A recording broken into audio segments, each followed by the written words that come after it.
Hi, I'm Jeff Meads from Tennessee Twin. Welcome back to my tips for better Facebook Live broadcasts.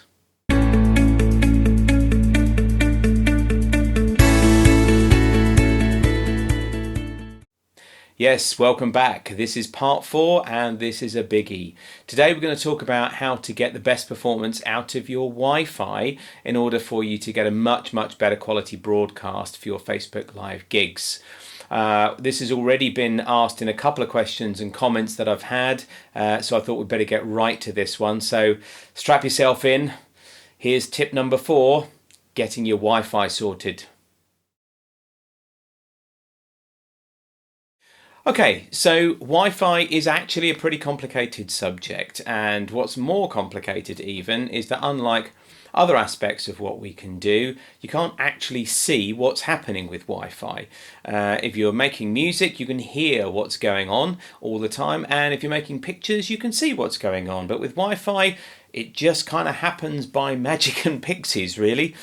So we're going to dig in today to figure out, first of all, only a little bit about how Wi-Fi works, but mostly we're going to talk about how we can get the best out of it when we're at home doing our Facebook Live broadcasts. So we're going to start off by comparing Wi-Fi to one of the other connections that we might know. Let's take, for example, a simple guitar cord or a microphone lead. Now, that kind of connection uses electrical signals down a bit of copper. It's fairly well understood. And the beauty of it is that by and large, it's just one signal going one way. You can have several cables all running together, but they're each dealing with their own individual signal. Nothing else can get in and sort of get in the way. Wi-Fi is not like that. Instead of using copper, we use air. And the problem with air is that anything can broadcast into it at any time, at any frequency. So even if we sort of improve our own home environment for Wi-Fi, there's nothing to stop some of the neighbours' signals getting in. And unfortunately, Wi-Fi is not the only thing that goes on at that frequency band. For example, things like Bluetooth occupy the same frequency band as Wi-Fi. So all of those things are in that air competing for the attention. And Wi-Fi works in computing terms in what we call a bus network. Therefore, only one thing can move through the air at one time, and if the Wi-Fi needs to broadcast something and something's already happening in that frequency, it just has to sit and wait. And that's one of the reasons why Wi-Fi is inherently slow, much slower than connecting it up with a cable, and we'll talk about that in a little while. So the air is shared with all of the users, not only from all the other phones and all the other laptops and things on your Wi-Fi network, but also the other services like Bluetooth and baby monitors and garage door openers and radio controlled toys and all sorts of other things, and of course your neighbours. Now, when we're sending signals over your Wi-Fi network at home, we can do all sorts of different things, can't we? We can browse Facebook, we can tweet, we can Snapchat, we can do all of those things, we can send emails. The thing that takes most of the bandwidth, that is most space in that connection, is video. And that's rather unfortunate because that's exactly what we're trying to do. Video is much bigger in terms of a demand on your Wi-Fi network than anything else that you can send down it. The second thing that's really big in terms of its demand is audio. And guess what? In your Facebook Live stuff, well, you're going to do both of those things, video and audio. So needless to say, it's pretty demanding. Now, Wi-Fi connections, you'll probably know, in the home are actually pretty balanced. You get the same speed between your device and your router, which is probably where you're getting your Wi-Fi from, as you're getting from your router back to your device. It's fairly balanced. But it's not balanced when the router then communicates with the outside world to your internet service provider, your ISP. So when you go to buy your internet connection, you probably saw something like, I don't know, 50 megabits per second download and maybe 10 megabits per second upload. Now that, for the most part, is fine. For example, if you're loading a big web page, you send a very simple request out to the outside world. It goes off to the server to, say, eBay or wherever, and say, I want to see this web page, and that request's pretty small. What comes back is a whole load of information, including pictures and script files and fonts and all sorts of weird things. So what comes down is much bigger than what goes up, normally speaking.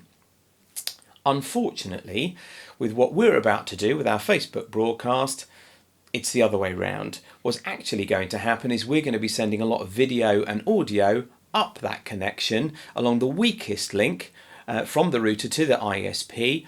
And the stuff coming back is just going to be the little comments and likes and things that we love, we really want, but they are much, much smaller. So we're going to be using the connection backwards to the way that it was designed. Now, of course, there's lots of services that work like this, for example, Skype and FaceTime and all those services.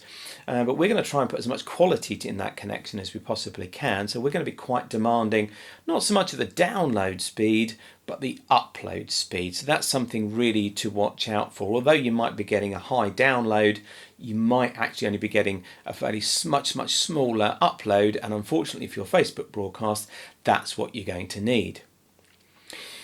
Now, one thing you may have noticed too, if you have a service on your TV or smart TV for something like Netflix or iPlayer or one of those apps on your smart television at home, you've probably noticed that sometimes for the first few seconds it's a little bit blurry, and then all of a sudden the picture starts to sharpen up a bit as you progress through the program. Well, that's because those services use a dynamic compression system. If they only see a connection with a very, very small bandwidth, then they will compress it really, really hard. They will squish that data and get rid of absolutely everything that's not really, really needed. And the result to you is a blurry picture. Now, as that service sees your connection is actually a bit better than it thought, then it will open up and do less compression, and you will get a much, much crisper picture.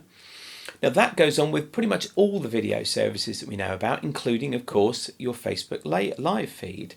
What they will do is compress your data down and down and down until you get a reliable connection, because they want you to have a continuous connection regardless of quality. They would much rather you didn't buffer, even if it meant that you were slightly blurry.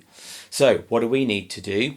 We need to make sure that from our connection from our device, like our smartphone or our laptop, whatever it is that's actually picking up our broadcast and connecting it to Facebook, we need to make sure that the connection between that and our router is going to be absolutely as best it can be. And when we get that, then it reduces the chance of your feed, your pictures and your sound getting compressed and squashed to make it fit into the connection. So all of that being said, let's have a look at a few tips that we might use in order to get the best for you, a musician working from home right now and trying to do the best Facebook Live broadcasts. So the first thing we can do, if you are on Wi-Fi like most of us, politely, can we ask everyone in the house to stop using the Wi-Fi while we're trying to do this? That gives us all of that air for ourselves to get that upload speed to be as best as possible. And hopefully, unfortunately, they probably want to actually watch it live on the phone as well, maybe. But really and truthfully, we don't want them to do that if they wouldn't mind, because we want all of that air for ourselves while we're making the broadcast. Like I said, Wi-Fi is a bus network. Everything in the air shares the air together. So the less that's in the air, the more bandwidth we can get for our broadcast.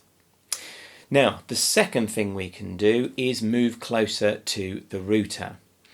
This might seem like a bit of an odd thing, but actually it's hugely, hugely important. Proximity to the router is absolutely paramount. The reason for this is that we are limited in how much power we can put out of a router or out of your phone or laptop, and that's set by government. You can't change that. Most of the antennas, within those devices are what we call omnidirectional. They work the same way as the microphones, the omnidirectional microphones we spoke about on Monday's broadcast. They are omnidirectional, so instead of receiving sound all from every direction, what they do is putting out RF power, the radio signal, in every direction at once. Now, as it's going in all the directions, of course, it gets split up, and the amount of power that's going only towards your device is pretty small.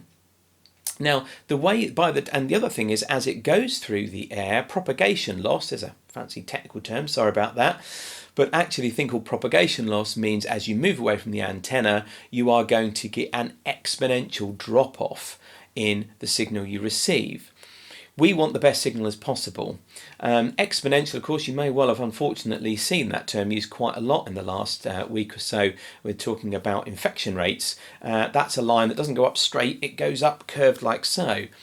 And that means the further we get away from the router, we can expect a much, much bigger drop off in terms of signal and therefore performance. So getting close to the router or the access point, if you've got a separate access point in your house that sets up the Wi-Fi, the closer you get, the better signal you're going to get and the better bandwidth you're going to get. That's a really, really key one. So there are two ways to approach this, obviously. Either take your performance to the router, or in some cases, if you have the right cabling, for example, maybe moving your router towards your performance space. This is all going to be a bit of a balance of practicalities depending on your home. If you can, as a general tip, by the way, moving your router to a central point in the house generally will serve your house better. If you have, like many people, have your router up in the front corner of your house, perhaps near the front door where the phone line comes in, then typically, because the signal is coming out in all sorts of directions at once, then actually a lot of the transmission from your router can end up out in your street or in your neighbour's front garden and not in your house. So if you can bring your access point to a central location in your house, then that is going to really help get better coverage right throughout the house. Now, the last point I'm going to just talk about a little bit is the ideal alternative to Wi-Fi, and fortunately it's pretty simple. Our Wi-Fi antenna, as we say, sends all the power out in all sorts of directions. This, the humble Ethernet cable, sends all of your power in only one direction. This is a dedicated link between your device, let's say it's going to be your laptop, because unfortunately these don't really plug into phones very well, there's no socket. But if you can run an Ethernet cable between your laptop and your router, well, first off, we're going to get anything up to about 20 times the speed, and perhaps more depending on your Wi-Fi. But also this connection is dedicated. It's dedicated to the connection between your laptop and the router. There's nothing else in here sharing it, unlike the Wi-Fi where everything's sharing the same space. So I can't stress the benefits of one of these things as well. I can't overstress it. The other thing to say about this, not only should you think about getting an Ethernet cable, these are pretty cheap by the way, a few quid off of Amazon or those kind of places, and you can get nice long ones too. Actually, an Ethernet cable run easily up to 40 meters at maximum speed out of your router, and perhaps a little bit longer too. You should also maybe consider now or in the future running an Ethernet cable to your TV, your smart television. The reason for that goes back to the beginning of this conversation, and that was that the TV is going to take most of the bandwidth because it's doing video, and it's trying to do a really great picture for you and drag as much data from the internet as possible. If you're connecting your smart TV on Wi-Fi, all of that is going through the air and getting in the way of everything else that has to be over Wi-Fi.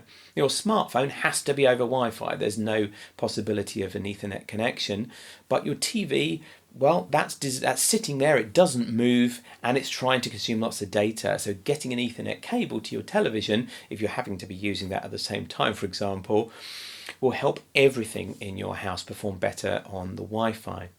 So, to sum up, unfortunately, Wi-Fi is not perfect. It's a connection we shared with lots and lots of things. We're going to try and get a better version by we're going to try and get everything else off the Wi-Fi. That includes turning off all your other laptops and phones and everybody in your home.